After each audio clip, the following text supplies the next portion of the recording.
మీరందరూ విక్కీ కౌశల్ చావా మూవీ చూసే ఉంటారు లేదా చూడబోతూ ఉండి ఉంటారు. విక్కీ కౌశల్ గారు తన అభినయంతో ధర్మవీరుడు ఛత్రపతి శ్రీ సంభాజీ మహారాజ్ పాత్రలో జీవించారు. మీరు సినిమా చూసి బయటకు వచ్చినప్పుడు మీ కళ్లల్లో నీళ్లు వచ్చి ఉంటే చివరికి ఔరంగజేబ్కి ఏం జరిగి ఉంటుందనే ప్రశ్న మీ మనసులో వచ్చి ఉంటుంది. మన మహారాజుని అన్ని రకాలుగా యాతనలకి గురిచేసిన ఆ క్రూర రాక్షసుడు ఏమయ్యాడు?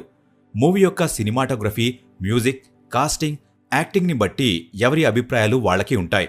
కానీ ఇలాంటి సినిమాలు వచ్చినప్పుడు మనందరం ఇంక్లూడింగ్ మీ ఇలాంటి అభిప్రాయాలను పక్కన పెట్టి మూవీని సపోర్ట్ చేయాలి.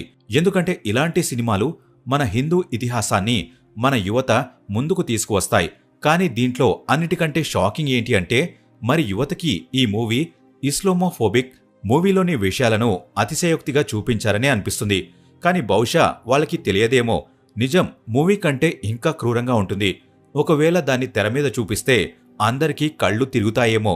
ఈరోజు వీడియోలో మనం ఛత్రపతి శ్రీ సంభాజీ మహారాజ్ త్యాగం తర్వాత ఔరంగజేబ్కి ఏం జరిగింది, దారల్ ఇస్లాం కళ అంటే మొత్తం భారతదేశంలో ఇస్లాంని ఎస్టాబ్లిష్ చేయాలనే కళ పూర్తయిందా, లేదా అతను డెక్కన్ని వదిలిపెట్టి తిరిగి ఢిల్లీ వెళ్లలేని